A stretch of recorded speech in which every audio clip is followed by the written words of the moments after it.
नमस्कार सभी श्रोताओं और दर्शकों को।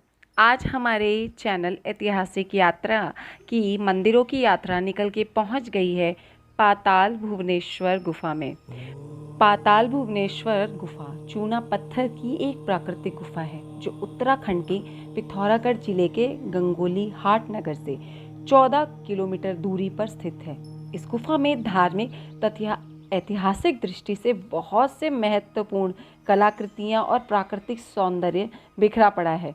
ये गुफा भूमि से 90 फीट नीचे और लगभग 160 वर्ग मीटर क्षेत्र में विस्तृत है। इस गुफा की खोज राजा ऋतुपर्णा ने की थी, जो सूर्यवंश के राजा थे और त्रेता युग में अयोध्या पर शासन करते थे। स्कंद पुराण में वर्णन है कि स्वयं भगवान महादेव शिव पाताल भुवनेश्वर में विराजमान रहते हैं तथा अन्य देवी देवता उनकी स्तुति करने यहाँ आते हैं। ये भी वर्णन है कि राजा ऋतुपर्णा जब एक जंगली हिरण का पीछा करते हुए इस गुफा में प्रविष्ट हुए तो उन्होंने इस गुफा के भीतर 33 कोटि देवी देवताओं को महादेव के साथ देखा था। उनके लिए तो साक्षात ब्रह्मांड के दर्शन थे। द्वापर युग में पांडवों ने यहाँ चौपड़ खेला और कई वर्षों तक महादेव की पूजा की। जगत गुरु आदि शंकराचार्य का 822 ई में आसपास इस गुफा में आगमन हुआ तो उन्होंने यहाँ तांबे का एक शिवलिंग भी स्थापित किया है। इस मंदिर में जाने से पहले मेजर समीर कटवाल के मेमोरियल से होकर गुजरना पड़ता है।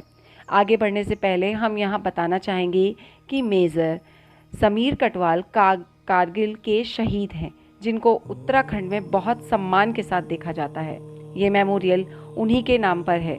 आगे बढ़ते हुए कुछ दूरी पे चलने के बाद एक ग्रिल का गेट आपको दिखेगा, जहां से पाताल भुवनेश्वर मंदिर एवं गुफा स्टार्ट होती है।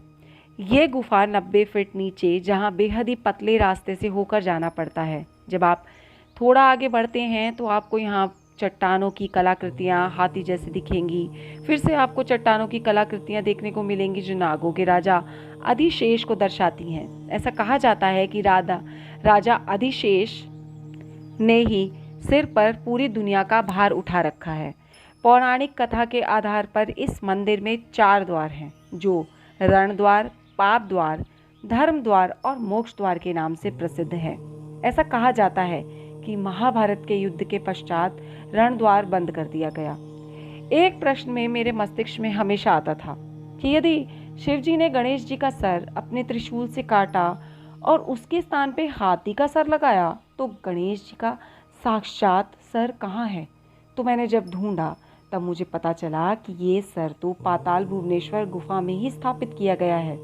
यहाँ विराजमान गणेश जी को आदि गणेश कहा जाता है। इस गुफा में 4 खंबे हैं जो युगों को दर्शाते हैं: सतयुग, त्रेता युग, द्वापर युग, कलयुग।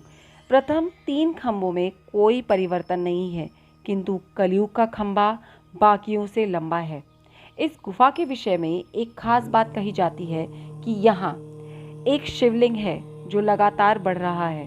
अभी उसकी ऊंचाई 1.5 फीट है। ऐसा माना जाता है कि जिस दिन वो गुफा की छत को छू लेगा उस दिन संसार नष्ट हो जाएगा। ऐसी मान्यता है कि इस गुफा के दर्शन मात्र से 4 धामों के दर्शन पूरे होते हैं। गुफा के अंदर एक हवन कुंड भी है। इस हवन कुंड के बारे में कहा जाता है कि इसमें जन्मेजय ने नाग यज्ञ किया था, जिसमें सभी सांप जलकर भस्म हो गए थे। यदि आप रोमांच और धार्मिक प्रेमी हैं तो अच्छा होगा आप इस मंदिर के दर्शन एक सही समय पर करने जाएं। कृपया मानसून के समय इस गुफा में बिल्कुल प्रवेश ना करें।